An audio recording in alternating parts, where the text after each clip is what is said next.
Hi, and I'm Sky, and I'm here to do the tarot forecast for January the 11th to the 18th, 2021. So let's see what the cards have in store for us this week. Well, this has been a big week of shifts.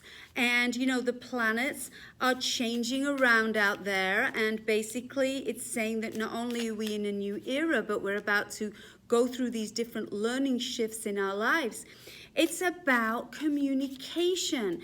It's about talking to ourselves and basically looking at new ways of our coping mechanisms, looking at the balance and balancing our emotions, getting into routines. This is also a fortunate time. Good news is coming. It's a time of good luck.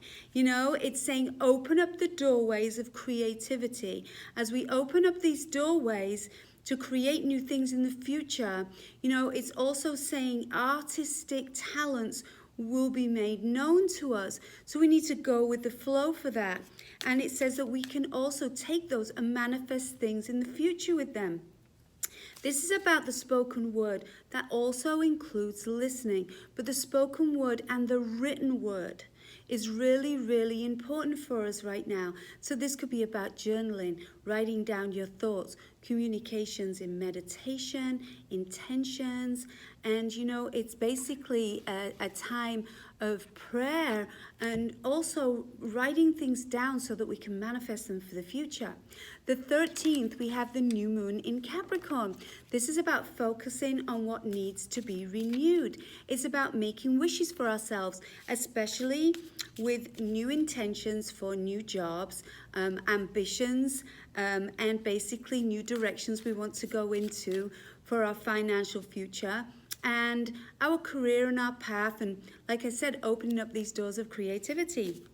In love, it's about listening to the messages, whether that's spoken, whether it's heard through other people, or whether it's downloaded within us. Paying attention to the messages that we hear. It's saying that we don't want to miss opportunities. It's also about not jumping to conclusions, and we might not have all the information, so it says be careful with the way we express ourselves with loved ones without having all that information in front of us. Our money times is really good. It's kind of like we have the ability to put that energy forward right now with our intentions, because it's a very fortunate time. So we need to be putting and manifesting all the goals and all our dreams that are going towards a successful financial and abundant future. So let's see what the cards have to tell us today for the week of the 11th to the 18th. I'm giving these cards a good shuffle up here. There we go. So let's see where they come out. So here we go.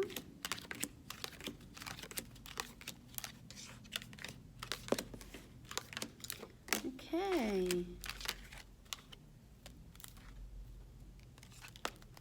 So what's interesting is we have got, this is the card of work. Well, it's the craftsman. And he is finishing up those two coins here. He's making those coins. All the rest of them are all here.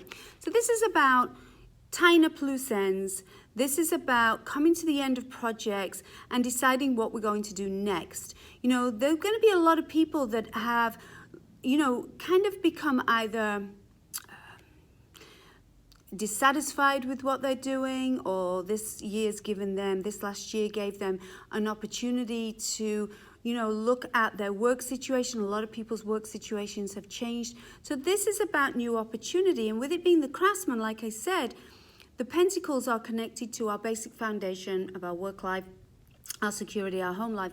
So this is about looking at new options. But the King of Swords there, he's the King of Air. And see, he is new ideas, he's new thought process, and he's basically, like I said, the communication, and he's basically the mental side of things. So it's saying looking at what it is that we want to manifest, looking at what we want to do with our jobs. So it's saying any struggles that have been at home, it's saying don't jump to conclusions.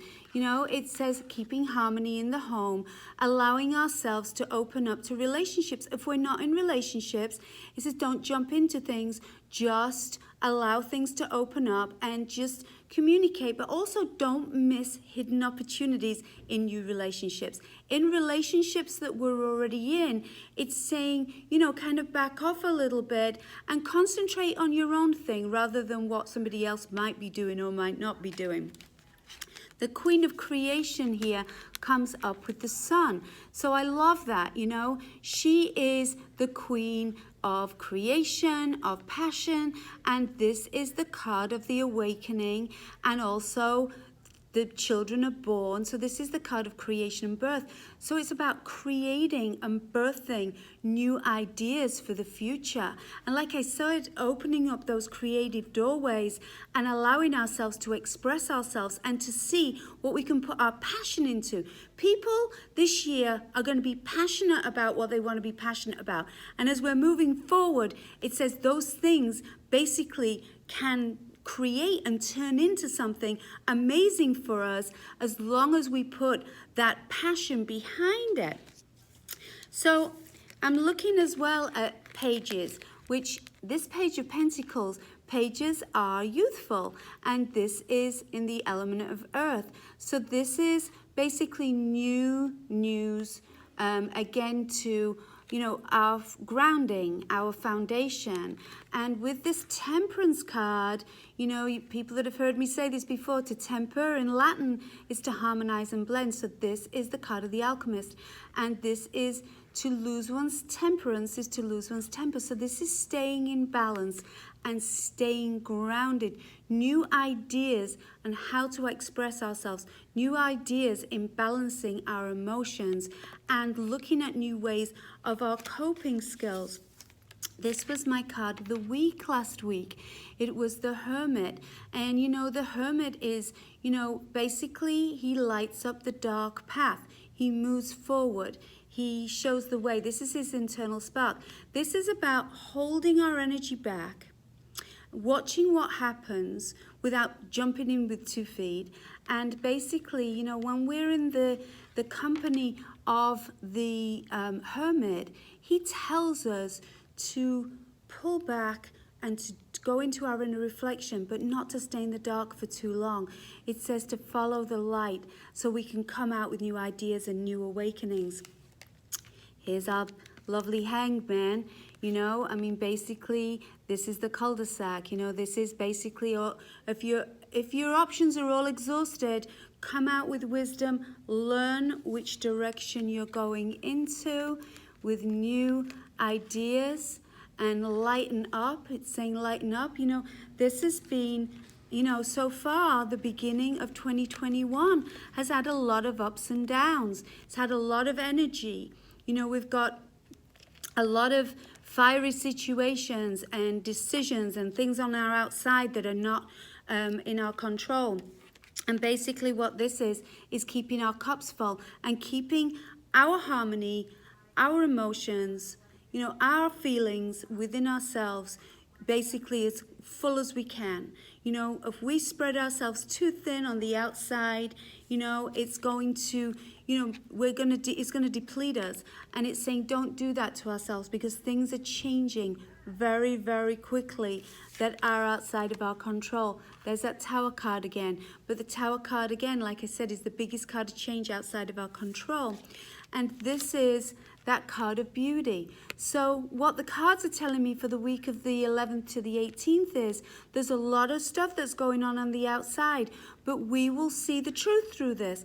The big thing is about pulling our energy back, not involving ourselves too much in other people's stuff, being able to write our stuff down, communicate, and to find the balance. This is the card of beauty in the Kabbalah.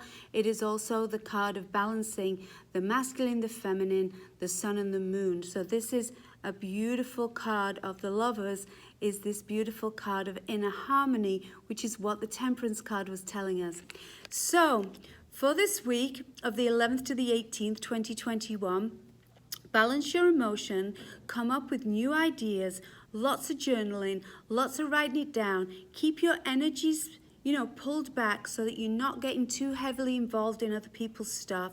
And remember that it's time to manifest. This could be a really important time for creating new opportunities for ourselves, for us to go forward into the future and be, secure, and also be abundant, and to be, spiritually and emotionally balanced. And on that note, namaste.